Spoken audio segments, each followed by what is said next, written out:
Hello, everyone, and welcome to our new episode of CXB. And today we have a very special guest, Mr. Karim, who is the head of customer experience in financial company. Welcome to our show, Mr. Karim. Could you kindly introduce yourself and just shed some light on your background to our listeners? Great. Thank you first of all for having me here. My name is Karim Mazhar. I am the VP of CX at Rain. We're a crypto brokerage company. We're the first licensed and regulated crypto company in the Middle East. I have been in CX for, I guess, more than 10 years. I would say my specialty of experience comes with tech startups. So I've always worked for tech companies all within the startup or the scale-up phase.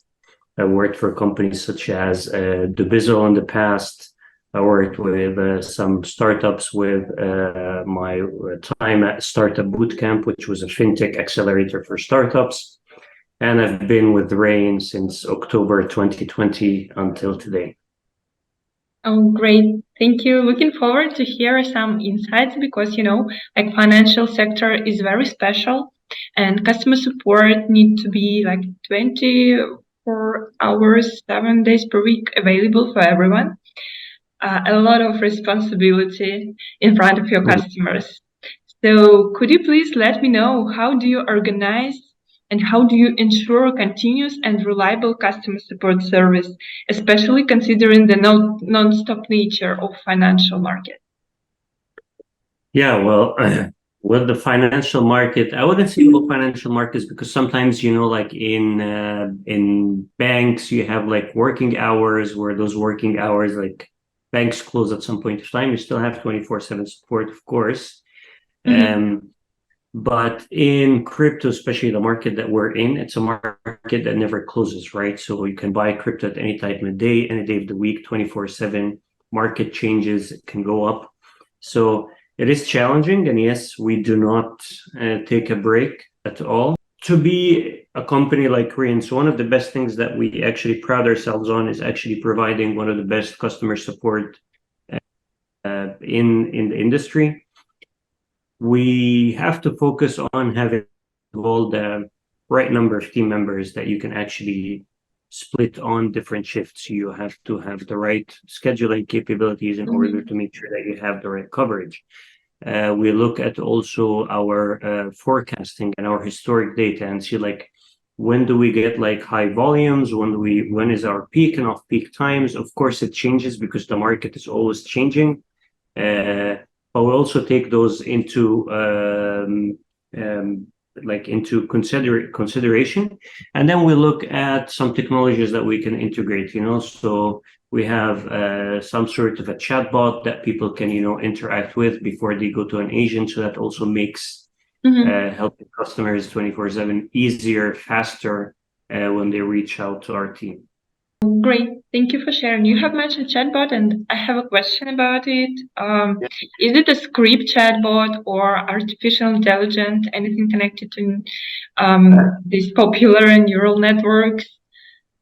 No. So currently we have a button bot, which is basically just, ask you very simple questions that pre-qualifies you.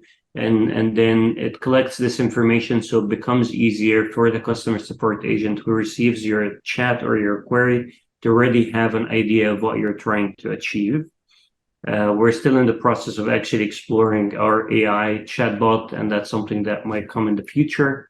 But right now, it's something just, even with a button bot, you can deflect up to 60% of your incoming chats by giving customers, pre-written answers, or direct them to the right spot in the app where they can do some self-service and so on. But yeah, we're looking more into the AI side of things, but it's going to come a bit in the future. Great, thank you. Yeah, basically chatbots can help significantly to reduce the workload for agents, especially at the first line, at least help with routing and understanding of the inquiry of customers, and great tools helping the ex professionals for sure. And what are some other technologies, maybe some technological infrastructure you use to prevent service disruptions and maintain a seamless customer support experience, especially during high traffic periods. You mentioned that you try to forecast them, but when it's in place, do you have something to keep the same service level? Yeah, so historically, so I've been through like we've been through a lot of changes at Rain here, and we have gone through the bull market a couple of years ago when we woke up one day and we got 10 times the amount of customers that we were getting on a daily basis. The number of tickets and chats that we were getting increased by 10 or 100x in one day. We didn't have enough team members. Back in the day, we still didn't have a chatbot. We just have the right technologies, and we even at some point of time like had to put our online chat on hold and just direct people to use like emails or tickets on our ticket form. Uh, and looking back at those and looking back at those times and then looking at what we've done so far. So first of all, you need to look at the right CRM tool. So the right tool that can actually help you scale easily. And that's not only, and I wouldn't say that's only technology and what it can do, but also the right company, the right partnership, the right company that would actually understand the type of business that you're in, which is a crypto business that we're in, for example, that it is a very volatile business. It moves up and down. So I need my plans and my tools to actually be very flexible, that I can increase licenses or I can turn on features and whatnot. What we've done is basically what I've told you is we've built that button bot as one step that customers go through where they can actually pre-fill and deflect some of what's happening. We already have a lot of backup, I would say, plans when it comes to, let's say tomorrow I wake up and I have 100 times the number of chats that I cannot go ahead and hire 100 times the agents that I need or that I currently have in one day.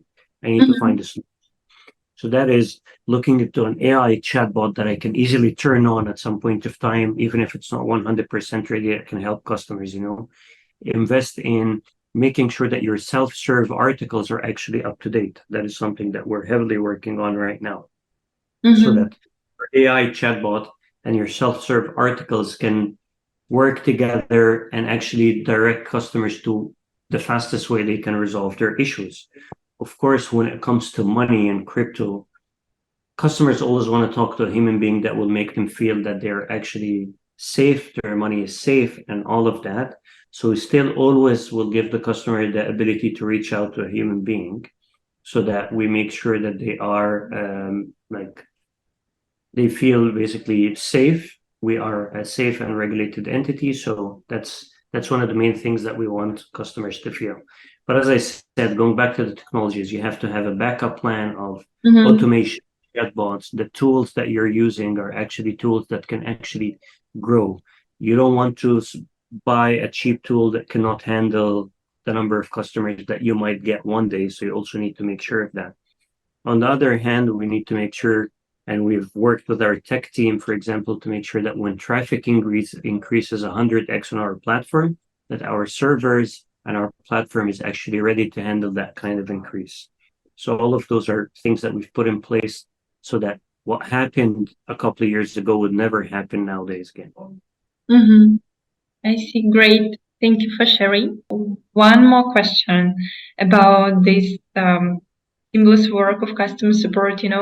Customer support agents not always can give a reply quickly because some technical sophisticated questions sometimes appears. And how do you ensure this team collaborations, developers, maybe product team, head of products, and support agents? The CX team and the product and tech team actually work very closely together.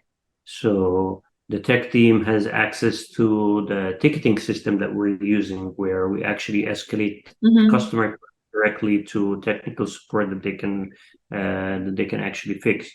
But we also have a very open channel between the CX team and the product team, where whatever customers say, and any feedback that we get about the product or the technology or issues that customers normally face or features that customers want are actually shared with the whole organization, not just product and tech.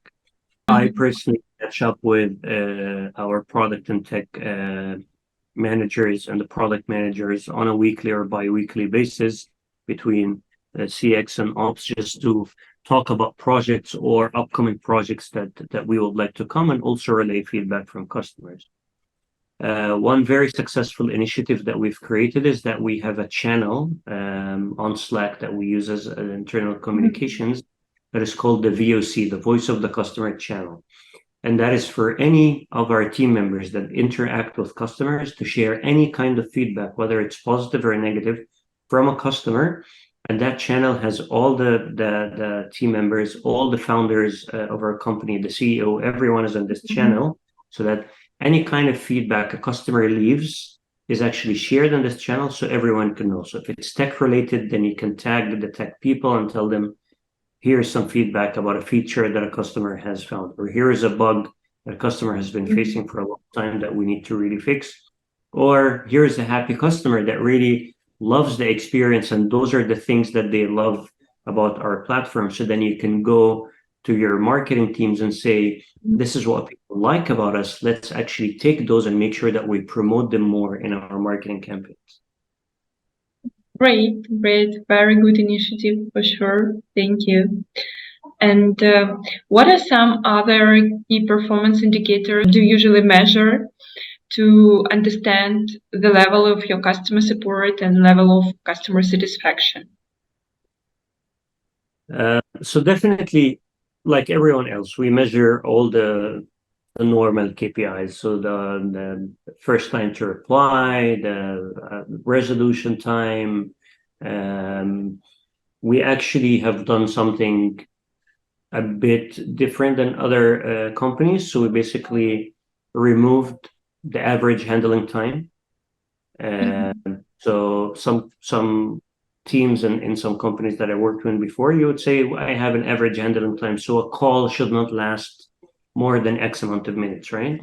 We've actually at Rain decided to remove that KPI completely so that we give freedom to our agents. I don't want the customer support or the customer experience agent to actually try and rush so that they are within handling time.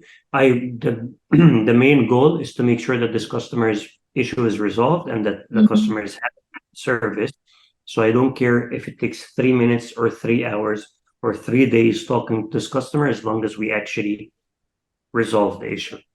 So we focus on the normal things. We do not focus on average handle time, focus on customer satisfaction. We don't focus on the score. We actually read the comments. So myself, our head of departments, we have an integration where every single comment that a customer types on our CSAT survey is posted in a channel that we read every single day. And if any customer has a comment that is actually not up to par to what we want, we dig into it, we understand what the customer has gone through, we try and have someone call them back and make sure that actually their issue or their experience is fixed. So it's not about chasing numbers. I can come and tell you, yeah, I look at CSAT and my CSAT is 95%. But I actually would dig more into those 5% that are not happy and try to understand why they're not happy and try to fix that even more. And I think we get to that by reading the comments and not chasing numbers only. And like everyone else, we also have NPS surveys. So we send NPS surveys to our customers. Again, the main key for me is not to look at what my NPS score is. Yes, the score is an indicator if it's going up and down about if customers are actually happy with your product or not. But again, what do they write in there? So you need to consume this text, all this data, try to understand your customers, call them back, understand more about the situation or the issue that they faced, and then take all of that feedback and segregate it and see where it's supposed to go. If it's mainly issues with the product, then I would digest it all and I put it in a nice presentation. I go to the product team and I say, okay, based on our past CSAT and NPS scores and the feedback we've got, those are the things that we need to fix so that our customers are happier. Great. And do you consider any other comments, not only somehow connected to your products directly? Do you collect reviews on third-party directories, some websites, or some scraping tools to track them? Not scraping tools, but we have, for example, so we do look at, for example, the App Store reviews that we have. And some of the tools that actually can help you moderate your app reviews, you can even add, similar companies and similar businesses. So then you try and see what, and I do that every now and then when I look at like other companies that are crypto companies, and then I look at the positive feedback they're getting and see what people are actually happy about with this company. And maybe if it's a feature that we don't have, then I go to the and say, okay, you know what? It seems like this company has this cool new feature that people like. Maybe we can look into it. And then obviously just keep reading and attending CX events and understanding the trends in the market and like what people are talking about, so that we also know like what is new that we can provide for our customers. Yeah, I see. Thank you.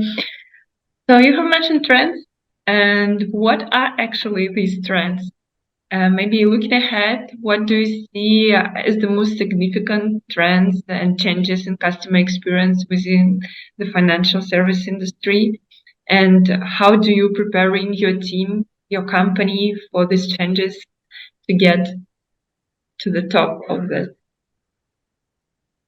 So definitely the trends that are coming up is basically AI, right? And looking at AI driven solutions, but also personalized customer journeys, right? We've recently been speaking about this a lot. So not every customer is expecting the same type of service, and not every customer is going to be happy with the same type of service. You would have one customer who likes self-service. So if they ask you a question and you give them a link to an article that will tell them how to do it, they will be happy. And there are some other type of customers that when you give them a link, they're not going to be happy. They actually want you to tell them how to fix it, or they want you to fix it for them. So also understand, so looking how we actually utilize our AI driven solutions in the market and invest in this side of things. Understanding our customers, their needs, and what type of personalized journeys that we want to give each customer. So I want to be able to understand which customer is a self-serve customer and push him towards self-service, which other customer actually would like more to be served by a human. So then we push those into actually reaching a human. In our landscape and being a regulated company, we're looking also in how to ease the onboarding process. So when you are going through the onboarding journey, especially with a company like us that's licensed and regulated, you have to provide a lot of KYC, right? So all your driver's license, proof of address, all of those things. So looking also in investing in better technologies that can make this process easier. So we've seen a lot of amazing developments in this side with technologies that now you see tools where you can tap your phone to your ID, and with NFC it can extract all the information, and that can even save a lot of steps for you from onboarding, or using the facial recognition in order for you to be able to do certain tasks. I've seen banking apps that are now not using OTP. All you need to do is just put your phone in front of your face up and down, and then your transaction would go through. So I see a lot of those technologies, and I think definitely looking into a lot of them and see like the best ones that will actually make our customers' lives easier. Because again, being licensed and regulated means that you have to do a lot more to onboard, but we don't want the opposite. We don't want to not have a license. We want to actually be safe, licensed, and regulated, and at the same time, just try and see how those new technologies will make it easier for our customers to come in. The last thing I would say is, again, integrating AI solutions, but not looking at costs as the success rate. And I think that is a big mistake a lot of CX experts fall into. come and say, hey, I'm going to implement this chatbot, and this chatbot is going to make me fire 90% of the team. So I'm going to save 90% of my salary spend, and then I can invest in other stuff. But that's great, right? I'm not saying it's not great. It's great that you're saving the company money. But are you really looking at if this AI or this bot that you implemented that helped you get rid of 90% of your team is actually doing the right job? Are customers happy with it? Is your customer satisfaction the same? Are your type of customers, are they the type of customer that actually want to deal with a bot, or they want to deal more with a human, right? So this is something that I have very strong opinions about. So I always say, yes, I'm going to look into all of those technologies, but with one main focus. Always make sure that customer satisfaction is your number one metric when you're implementing all of those solutions. Yeah, I absolutely agree with you. And especially with this trend to automation, chatbots, artificial intelligence, it's super important to keep this human touch, because sometimes you need to understand that this support agent cares about you, just bot response. Yeah. And it's like with crypto or with the financial services in general, people are talking to you about their money. Yeah. So if I'm talking to a bot about my money, that I know I want a human being to tell me where my money is right now, or what's happening right now to my account. Yeah, yeah. There might be some questions for security measures. Exactly. Or you just want someone that feels your frustration and just, again, tells you, don't worry, I can see your money is safe, your account is safe. I'm going to help you through this. I'm going to make sure that you're actually, you're going to get access to your money as soon as possible. You just want that human touch that would just make you feel a bit more safer, because you're not sure if this machine or this AI bot understands, for example, like how important this issue is for you, how significant this amount that you cannot access is for you, right? Only a human would be able to understand that. Also, the bot wouldn't understand how angry you are unless you are talking to someone on the phone and really screaming, and that person would know exactly, how angry you are. A bot wouldn't really understand that. Yeah, yeah, that's true. Despite the fact that they're trying to be like more intellectual and understand emotions, they are still so far from real human. Yeah, I love that it's evolving, but again, it's you're gonna always need that human there for the cases that the machine cannot solve, or for the customer that really wants someone to tell them that everything is fine and everything is going to be resolved. Yeah, absolutely agree with you. So thanks a lot for sharing your vision, sharing your experience, and it was a pleasure for me to have this short but very insightful discussion. So this is the end of my interview. I don't have any more questions for now. And see you later, maybe on some other episodes of CX Beat. Thank you for Thank joining. thank you very much. Have a good one. Thank you. Bye.